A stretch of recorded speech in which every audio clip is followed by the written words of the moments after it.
On her birthday, my 10-year-old daughter woke up in an empty house. The whole family drove off to a luxury vacation, leaving her behind. "Family is everything," they posted. I didn't cry. I took action.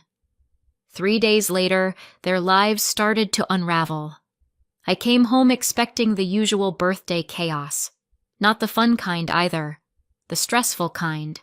The "where are the candles? Who touched the frosting? Why is there a suitcase in the hallway?" kind.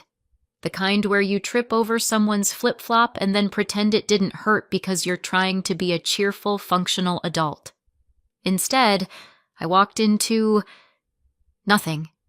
No voices, no footsteps, no clatter of bags. Not even my husband Ethan asking where his sunglasses were, as if I personally managed the location of his face. Just silence.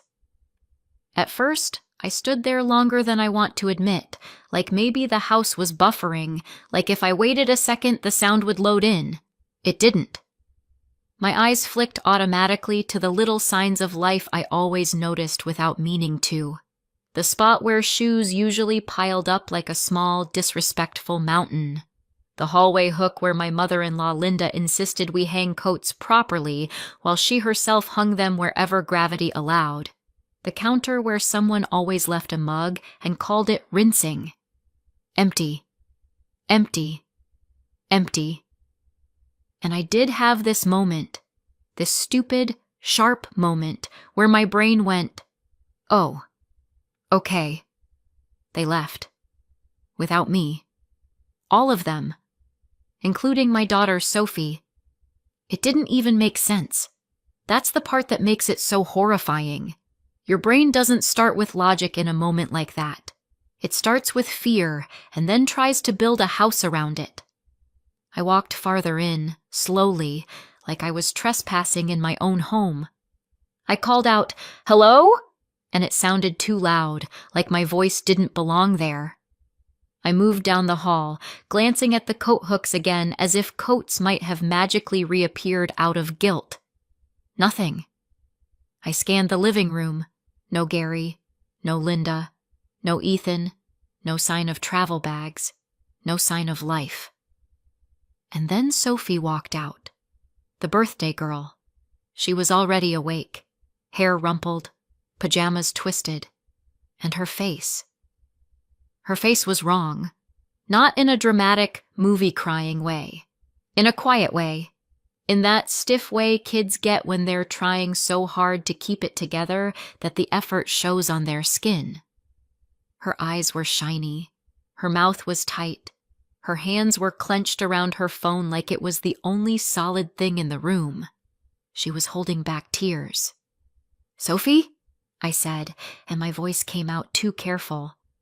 "Hey, what's going on?" She didn't answer right away. She just stood there very still, like if she moved she might fall apart. Then I tried again, because that's what mothers do when their insides are quietly turning to ice. "Where is everyone?" Sophie's throat bobbed. She blinked hard, like she was trying to push the tears back up into her brain, and then she said, small and flat, "They left." I stared at her. It's weird how your body reacts to certain sentences. My chest tightened like I'd been braced for impact without knowing it. "What do you mean, they left?" I asked. "Sophie, what are you talking about?" She swallowed again. "I came out," she said, and her voice shook even though she was trying to keep it steady. "And nobody was here. I didn't know where anyone was. I didn't know if you—" She cut herself off and breathed in, sharp. "I didn't know what was happening." I took a step closer. "Okay," I said, because I needed a word that wasn't panic. "Okay, how do you know they left?" Sophie looked down at her phone. Her fingers tightened around it. "Because I checked," she whispered. I looked at my phone, and I saw something. Then she held it out to me, and there it was. A bright photo. Too bright, too cheerful, too clean. My husband, Ethan, front and center. My in-laws, Linda and Gary, beaming like this was a postcard they'd been waiting their whole lives to send. Ashley, Ethan's sister, squeezed in beside them. And then the kids. Kayla, Ethan's older daughter, and Ashley's two, Zoe and Carter, lined up like this was some perfect little family trip. Everyone crammed into the frame like a happy commercial for togetherness. Sunlight on their faces, wind in their hair, a slice of beach behind them so clear and blue it looked like a screensaver, and across it, bold like a joke that wanted applause. Family is everything. For a second, I couldn't speak, because my brain was trying to fit two realities together. My daughter standing in front of me, 10 years old, trying not to cry on her birthday, and my so-called family smiling at the beach and posting about togetherness like it was a personality trait. I felt Sophie's eyes on me, waiting for me to explain it, like I could translate cruelty into something that wouldn't hurt. I couldn't. My phone was already in my hand before I even realized I'd grabbed it. I started calling. Ethan first. Straight to voicemail. Linda next. No answer. Gary. No answer. Ashley. Ringing. Ringing. My fingers trembled once, and I hated that. Not because I was afraid, because I could feel the familiar shape of this dynamic trying to settle back onto my shoulders like a coat I never asked for. The part where I'd be expected to be calm, reasonable, forgiving. The part where Sophie would be expected to get over it.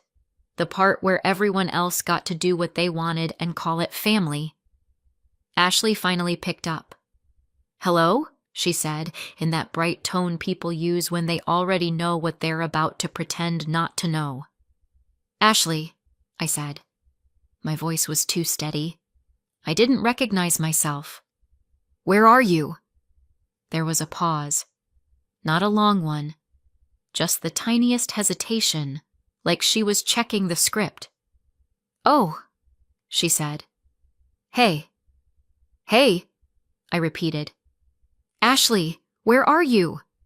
Why is my house empty? Why is Sophie standing here crying? Why are you posting pictures at the beach?"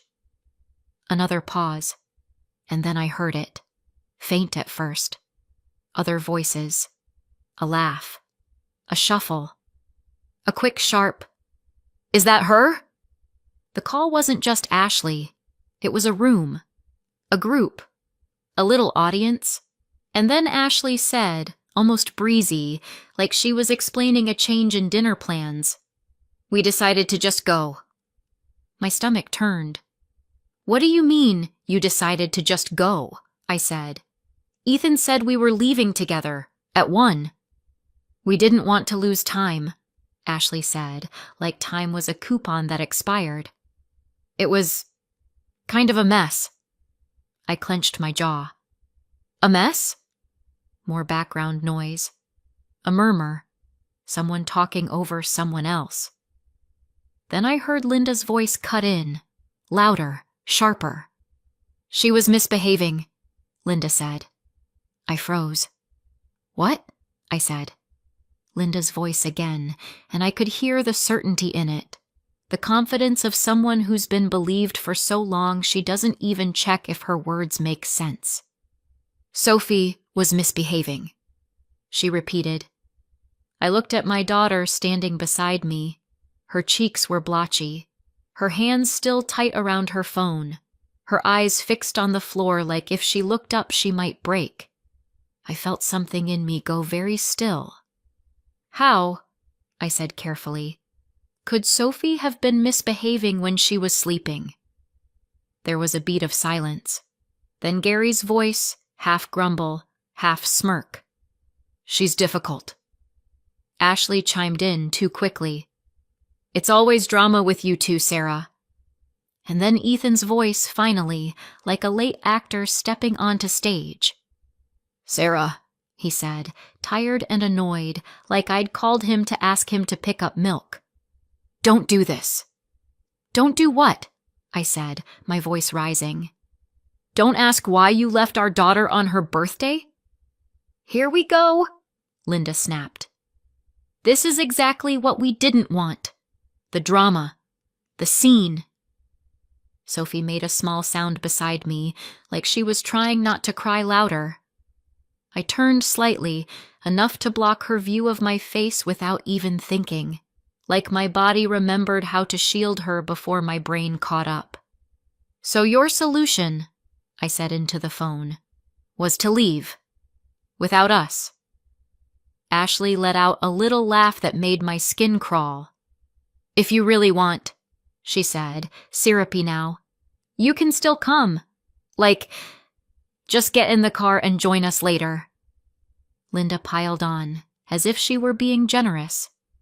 Yes, you can bring her later. We didn't want to wake her. You can come when you're ready. I almost laughed. Not because it was funny, because it was insane. They left us behind and were now offering participation like a favor. Like I should say thank you. Ethan's voice again, cooler now. We didn't want to lose the day because you were working in the morning. We can't just sit around waiting. You can join when you're done. I stared at Sophie's phone again, at the beach, at the smiles, at the caption. Family is everything, except when it's inconvenient. Except when it's not the right family. I didn't shout.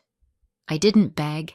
I didn't even argue the way they expected me to, the way they could later frame as Sarah being dramatic. I just went quiet, because in that moment, something in me clicked into place so hard it felt like a lock turning. I ended the call without saying goodbye. Sophie flinched slightly at the sudden silence. I looked down at her. 10 years old. Birthday morning, holding back tears because adults had chosen to hurt her and then call it a decision. My chest hurt in a way I didn't have words for, but my voice when I spoke was steady. Go put your shoes on, I said gently, and pick what you want for breakfast. Anything. Sophie hesitated. Mom, are we... I cut her off softly because I wouldn't let her finish that question. Yes, I said. We're going to have a birthday. At the time, I didn't know it yet, but that was the day everything changed. 3 days later, their lives started to unravel. People love to pretend stories like this are simple, like there's one bad moment and then, boom, someone snaps. It's comforting. It lets people believe they'd spot the warning sign in time. It lets them believe the world makes neat little sense. But it's not one moment. It's 1,000 small ones. It's a pattern you learn to live inside until it feels like the walls of your own house. I met Ethan when his daughter Kayla was 2. She was tiny then, all soft curls and sticky fingers. Ethan had that brand new single dad charm down to a science. Tired eyes, warm smile. I'm doing my best energy. He talked about co-parenting like it was a badge of honor. He and Natalie were separated. They had Kayla 50-50, and on paper it sounded healthy, modern, responsible. And I'm not going to lie, watching him with Kayla made me fall for him faster. He was patient. He got down on her level. He listened to her like she mattered. He packed snacks. He remembered her favorite color. He did those little dad things that make you think, okay, this is a man who shows up. When he introduced me to Linda and Gary, I thought I'd lucked out. They were attentive. They fussed over Kayla constantly. Does she need her water? Is she cold? Do you want the blue cup, sweetheart? And I remember thinking, so clearly it almost hurts now. If they love Kayla this much, then when Ethan and I have our own child, our child will be so loved. It felt like a good sign. We fell in love. We got married. We had Sophie. And I waited for that love to expand. It didn't. It did something else. It narrowed. It stayed pointed in one direction, like a spotlight that refused to move. Kayla got older. She's 4 years older than Sophie. And the favoritism didn't fade. It sharpened. Linda and Gary treated Kayla like royalty. I mean it literally. Whatever Kayla wanted, Kayla got. A special dessert, a new outfit, a just because gift. Front seat privileges, the biggest slice, the loudest praise. Kayla was the golden child, the treasured one, the one everyone performed for. And Sophie? Sophie was tolerated.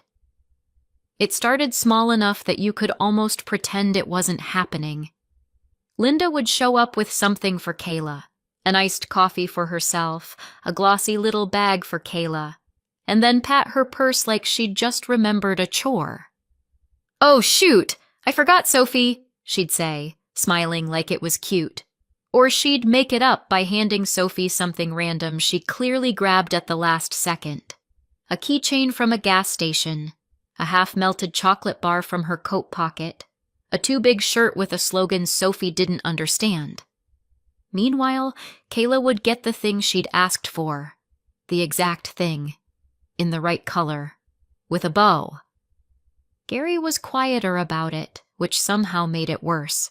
He'd hold Kayla's drawing up like it belonged in a gallery. "Look at that! That's talent." Then glance at Sophie's and give a slow little nod like a disappointed teacher. He'd say. "Needs work."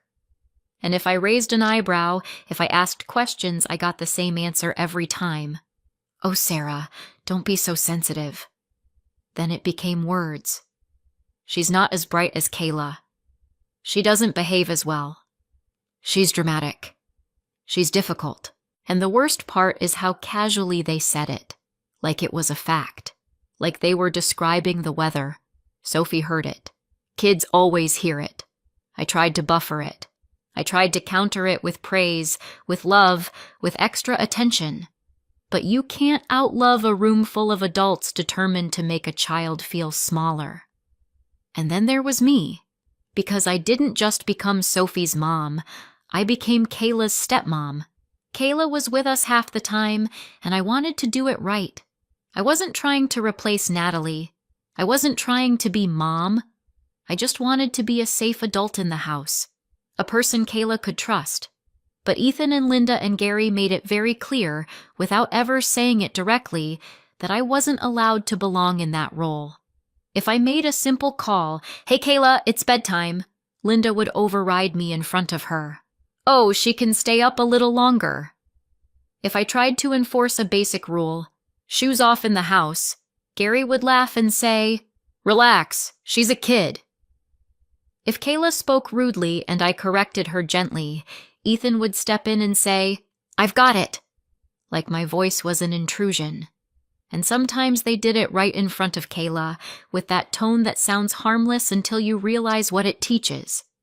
You don't have to listen to your stepmother. She's not your parent. Technically true. Emotionally poisonous. Because it wasn't about boundaries. It was about power. It was about keeping Kayla's loyalty pointed in one direction and keeping me in my place. Meanwhile, Linda and Gary would take Kayla out. Just Kayla. Ice cream dates, shopping trips, little special days. And Sophie and I would be standing there like, what, background characters? Sometimes Sophie would ask, very quietly, "Can I come?" And Linda would smile like she was being kind while saying no. "Oh, honey, this is just for Kayla today." As if Sophie were a neighbor kid they'd accidentally made eye contact with. And the really sick thing? I tried anyway. I tried to keep the peace. I tried to build traditions. I tried to be pleasant. I tried to be easy. Because I thought if I didn't rock the boat, then maybe, eventually, they'd treat Sophie like she belonged. But boats like that don't want balance. They want someone in the water. Then came the move that changed everything in a quieter way. A few years ago, Ethan suggested Linda and Gary move in. "It'll help," he said. "They can do childcare. We have the spare room. Just temporary." Temporary. The word people use when they don't want you to hear permanent. We were working. We were busy. Money was tight in that we're fine way people say when they're not fine at all. And I didn't want the fight. I didn't want to be the villain who said no to family helping. So I agreed. And once Linda and Gary moved in, the house stopped feeling like mine. They acted like the space belonged to them, like they were doing us a favor by existing inside it, like Sophie and I were guests. The irony, if you want to call it that, was that the house was in my name. It came from my parents. The deed, the mortgage, the legal responsibility, mine. But Linda didn't care whose name was on paper. Linda cared who she could dominate in practice. And little by little, I became the person who paid the mortgage and then got corrected in her own kitchen. So when I stood there on Sophie's 10th birthday watching her hold back tears because the adults in her life had decided she was disposable, it didn't feel like a new betrayal. It felt like the clearest one. I looked at my daughter and made a decision. This was the last time I would let them make her feel like she wasn't enough. I didn't have time to collapse. That sounds dramatic, but it's true. There are moments where you can fall apart later, privately, when no one needs you. And there are moments where you don't get that luxury because your kid is standing in front of you on her birthday trying not to cry. Sophie didn't need a broken mom. She needed a mother who moved. So I moved. I looked at my phone, then at Sophie, then at the too bright beach photo again, and something in me snapped. Not into rage, but into action. Okay, I said, like I was accepting a challenge. Plan changed. Sophie blinked at me. Are we not going? No, I said, and I made sure my voice was firm. Not bitter. Not shaky. Firm. We're not chasing people who don't want us there. Her mouth trembled. But it's my birthday. I know. I crouched in front of her so she had to look at me. And you are not going to remember your 10th birthday as the day you got left behind. Got it? She nodded, but her eyes were still wet. So I stood up and started calling everyone I could think of with the kind of energy that probably scares telemarketers. First, my friends. Not the let's plan something next month friends. The if I call you at 10 in the morning and say I need you, you show up friends. Can you come over today? I asked. Like, today. There was a pause on the line, then, what happened? I told them fast. The abandoned birthday, the beach post, the phone call, the reaction was immediate. Oh, hell no. I'm coming. What do you need? Then, my parents. I called Mom and Dad, and I didn't even get through the hello before my voice cracked. And that was the only time I let it. I told them what happened. I told them Sophie was crushed. I told them I needed help. Mom's voice went dangerously quiet in that way only mothers can do when they're about to become a weather event. We're leaving now, she said. Mom, it's 2 hours. We're leaving now, she repeated. And Dad? Dad just said, calm as stone, we'll be there soon. I didn't ask twice. Then I went into full rebellion mode. Not the cozy, let's make the best of it mode. The furious, determined, you don't get to ruin her mode. I pulled out decorations we'd already bought for the trip. I ordered a cake like my life depended on it. I dug through drawers for candles. I turned music on loud enough that the quiet in the house couldn't sneak back in. Sophie hovered at first, unsure, still bruised by the morning. So I gave her jobs. Important ones. Pick the playlist, I told her. This is your day. Choose the frosting color. Decide the snacks. Little pieces of control. Little pieces of power. And slowly, the tension in her shoulders started to loosen. Friends started arriving with bags of chips, balloons, groceries, chaotic energy. One of them brought flowers like we were attending a funeral for Ethan's common sense. Another brought a ridiculous birthday crown and plopped it on Sophie's head like it was a coronation. "Birthday girl," she said. "You run this place." Sophie laughed. Small at first, then bigger, like she surprised herself. When Mom and Dad arrived, it felt like reinforcements. Not just emotionally, physically. The house filled up with people who were there on purpose. People who looked at Sophie like she mattered. Mom hugged Sophie so tight Sophie squeaked. Dad lifted her off the ground like she was still 5 and said, "Happy birthday, kiddo," like it was a promise. We took pictures, real ones, not performative family is everything ones where Sophie's smile reached her eyes again. And yes, somebody posted. Not because we needed likes, but because I wanted a marker in the world that said, we were here, we didn't disappear, we didn't get erased. By the time the candles were blown out, Sophie's cheeks were flushed from laughing, not crying. She leaned into me on the couch afterward, full of cake and sugar and relief. "Best birthday," she whispered, and I felt my throat tighten again. Not with sadness, with something sharper, because I knew what it had taken just to get her there. When Sophie finally went to bed that night, happy and exhausted, I sat at the kitchen table with my phone in my hand. The house was quiet again, but it wasn't the same quiet as the morning. This quiet felt like control. I stared at the screen for a long moment. Then I called Ms. Reynolds, a divorce lawyer, and I set up an appointment. They came back 3 days later. I knew exactly when, because I was supposed to be there with them. 3 days of beach photos and smug captions, 3 days of acting like Sophie's tears didn't exist. Mom and Dad stayed, not as guests, as support, as a boundary with a pulse. Sophie was not in the house when they returned. I'd arranged that. A friend picked her up for a play date because my daughter had already had enough adult ugliness for one birthday. She didn't need front row seats to what came next. By the time the car pulled into the driveway, I was calm. Not, "I'm okay," calm.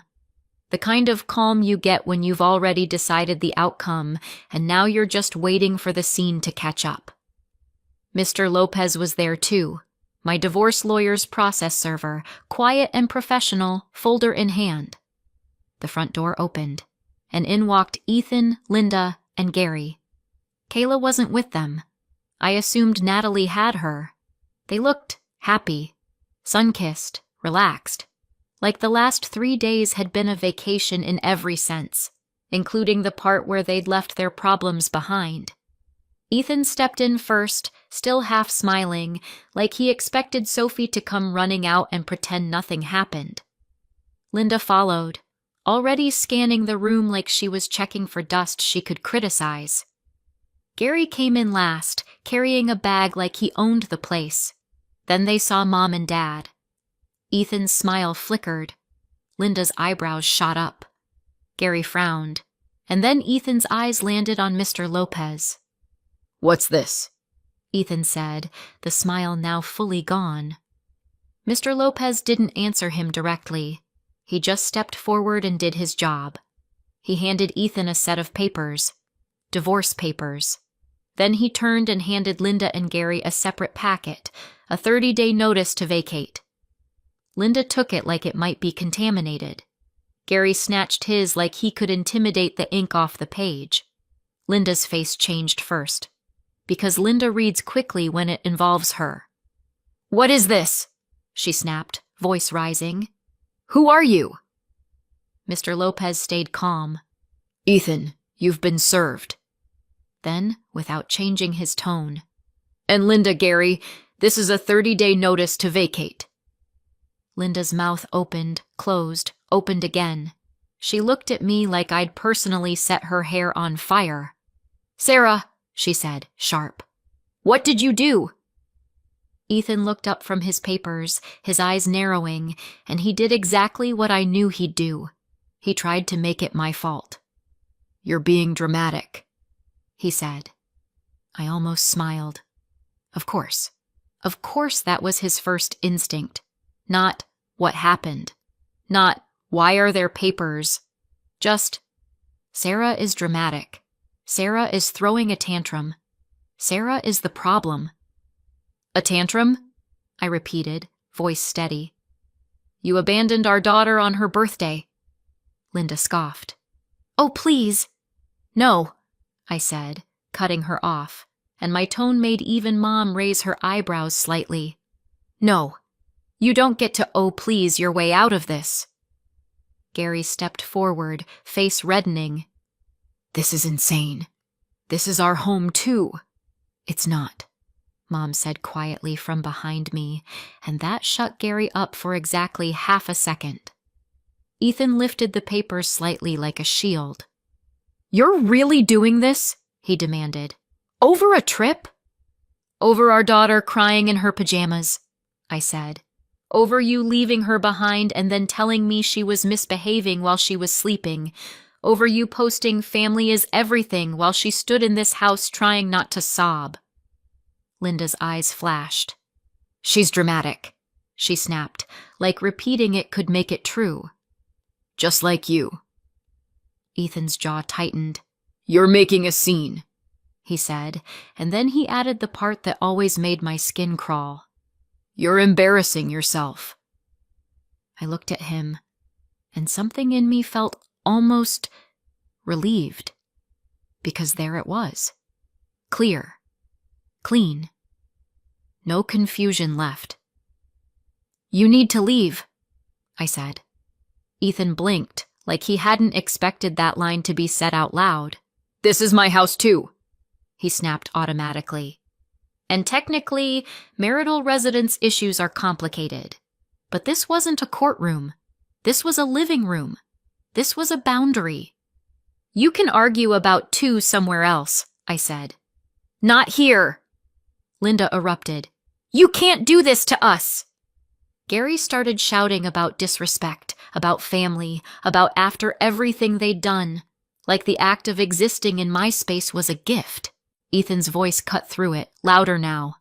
Fine, he said sharply, and I saw it happen. The calculation. The pivot. The little moment where he decided leaving would be a weapon. Fine, he repeated. I'll go. Temporarily. He pointed at me like he was warning a child. But don't call me begging when you get over this tantrum, he said. Because you will. He grabbed his bag. Aggressive movements, all performance. Linda and Gary hesitated, looking between Ethan and my parents, and I could see the pride war in their faces. They didn't want to stay under my parents' gaze. They didn't want to sit in the house after being handed a notice to vacate like they were unwanted guests, because they were. Linda lifted her chin like she was a queen being exiled from a peasant's hut. We're not staying here, she snapped. Not with them. Gary muttered something about disrespect again, because it's his favorite hobby. They grabbed a few essentials, enough to make it dramatic, and Linda hissed, We'll be back for the rest. Sure, I said, and I meant, not on your timeline. They left. Not quietly, not gracefully, but they left. The front door shut, and the house went still. Not empty still, not the morning kind. This was a different stillness. This was the kind where, for the first time in a long time, I could breathe in my own home without waiting for Linda's criticism to land like a slap. Mom exhaled behind me. Dad's hand rested briefly on my shoulder, steady, grounding. Later, when Sophie came home, she ran into the living room and stopped short, eyes wide. Mom, she said carefully, where are they? I knelt and pulled her into my arms. Gone for now, I said into her hair. And you're safe. And for the first time since that beach post, I believed it. 6 months later, the house feels like mine again. Not in a symbolic way, in a real way. In the, I can put my keys down and they'll still be there way. In the, no one is stomping around my kitchen acting like I'm the help way. The divorce is done. The constant nagging is gone. The constant correction. The constant pressure to be smaller so everyone else can feel bigger. And financially, it's not magic, but it's better. Because here's the truth. I was paying that mortgage either way. What I wasn't doing anymore was carrying a house full of adults who treated me like an inconvenience while enjoying the roof my parents helped me keep over all our heads. Mom and Dad come over more now. They're retired. They have time. Sophie's different too. She laughs more. She walks through her own home like she belongs here. Like she isn't waiting to be compared to Kayla or Zoe or Carter or whoever the favorite is this week. Custody settled the way I didn't expect and still don't fully understand. Ethan has visitation.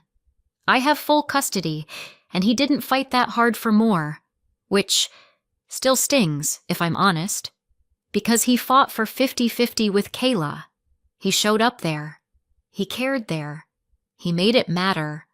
And with Sophie, my Sophie, it was like she was always second choice.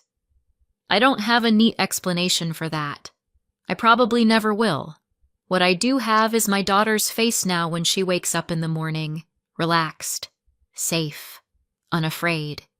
No more "family is everything" captions from people who abandon her. No more misbehaving accusations to justify cruelty.